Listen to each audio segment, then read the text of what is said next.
Wow, this is still showing me on live.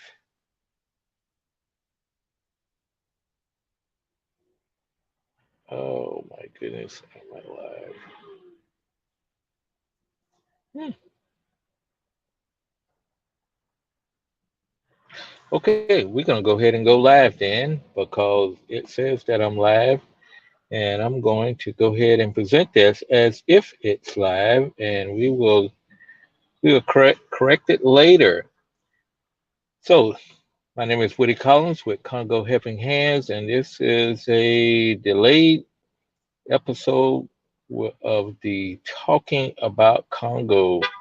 And we are here to talk about the problems that we're having in the Congo with the COVID-19 uh, vaccines that was suspended.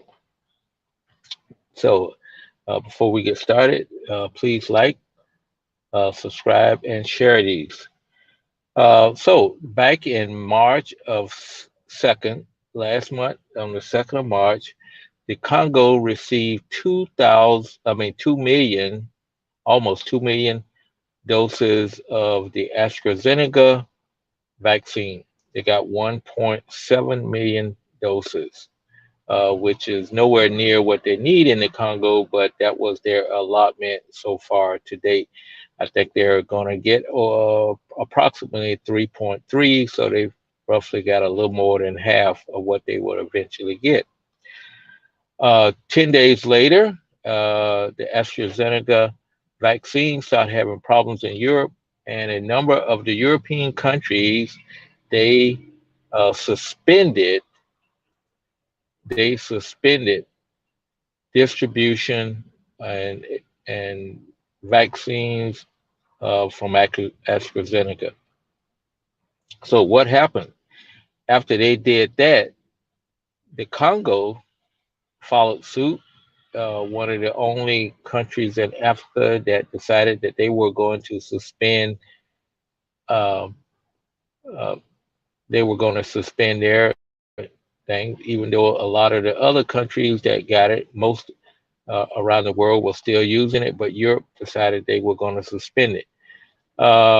After a couple weeks of looking at it, the European Union said it was okay, uh, and a lot of the countries, except for Germany, have started to go ahead and deploy and give people the AstraZeneca vaccine.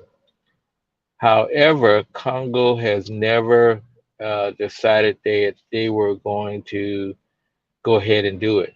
As a matter of fact, what I'm seeing that at all, they have not at all um, vaccinated anyone, used any of the doses of the 1.7 million doses that they got. I can understand the Congo's problem. The Congo is a kind of mysterious place, and I am thinking if I was the Ministry of Health, maybe I would wait too and see what happens in Europe, and if Europe don't cause any major problems, because Europe has more facilities and also they have more widespread communication to tell the people what's going on. Where in the Congo, you don't have the medical resources or the communication to get the official word to all the Congolese that may develop a problem, may think they have developed a problem. So I can see where the Congo decided, no, we're going to wait and not do anything. However, they have, most of the European countries now has went and started delivering and vaccinating people with this AstraZeneca. Two things that need to keep up up front is the Congo did not pay for these vaccines. The WHO and different countries bought these vaccines for the poor countries in Africa. And as I said, most of the countries in Africa have continued to use the vaccine, except for the Congo. Second thing is this is the only vaccine that does not require very low temperatures to survive. And as you all would know, that in the Congo, there is not a lot of electricity, a lot of cold storage that you can keep these vaccines uh, from spoiling. So the AstraZeneca was one of the ones that does not. It just requires regular refrigeration, which would be a task in it of itself in the Congo, but it's better than trying to keep something at 30 to 40 degrees below zero, where uh, like the Pfizer and also the Moderna has to be kept. So for those two reasons, you know, AstraZeneca is probably the only vaccine that's going to be available. It was free and it was met their needs. But since they are not doing the distribution, it comes up with some interesting problems that I see coming down the road. Uh, we are in a situation where throughout the United States and throughout the world, we are developing a vaccinated population and a unvaccinated population. And you're beginning to see different things that is developing. Number one is here in the United States, they have cruises that for vaccinated people only. The World Health, the CDC put out yesterday that vaccinated people put them in a special category and said they were low risk for flying, even though the airlines have not restricted people who have not been vaccinated. But I would think as we become more, vaccines become more available to everybody, that they may at some point decide that, oh, if you're not vaccinated and you chose not to be vaccinated, uh, here's the restrictions that we're going to place on you. I think that is a real thing that may happen because you have started seeing things talk about people who have got vaccinated and people who have not. And then community, the world community is going to be coming up with a passport, a vaccine passport, meaning to say that you would carry around identification to the effect that you have been fully vaccinated, and therefore that's going to be another thing that's going to be used as a discriminator. Uh, so when these, especially in the African countries, that they don't have the resources to vaccinate everybody, and because they're not getting the full amount that they need to vaccinate everybody, but I think they're going to do a pretty good job of those people who probably may be venturing outside of the country and would want some type of identification or want to leave the country. There may be even a point where you can't even leave a country unless you've been fully vaccinated, or you can't go to a country that you haven't been fully vaccinated. So all these things may happen at some point in time. So where is that going to lead the Congolese community? I think they need to think seriously about, getting their population, starting the population to be vaccinated.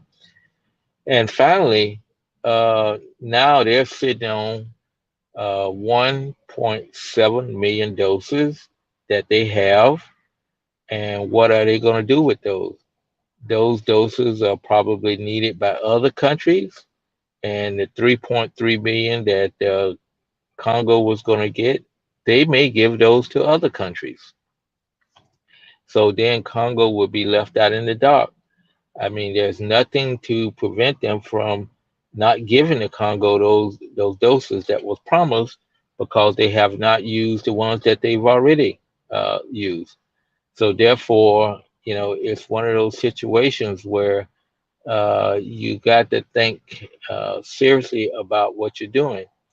And also, for people like me and other people who are traveling to Congo, you're probably at a higher risk by being in the Congo because they have not stopped vaccinating their people. And they do have the COVID-19 virus there, even though it appears that it's not as uh, widespread as it is here in the United States, but it is available there. Currently, like for Ebola, anybody who's been to the Congo has to register, and their local health facilities back in their home state is going to be tracking them to make sure that they don't come down from that. So therefore, it may at some point in time, they may say, "Hey, you've been to Congo. We want you to go into quarantine, and we want you to, have your temperature checked, and you can't leave home until you have proved that you are not, uh, you know, uh, either take up another test so that you can prove that you are not positive, that you have a negative test, or whatever." So the world is coming to a situation where it is now going to be a discriminator with these vaccines. And so Congo don't want to be left out. And also, we who go to Congo, we don't want to be discriminated against because we went there for work. And now, uh, we may be restricted in our movement back here in the United States, quarantine, or any other thing.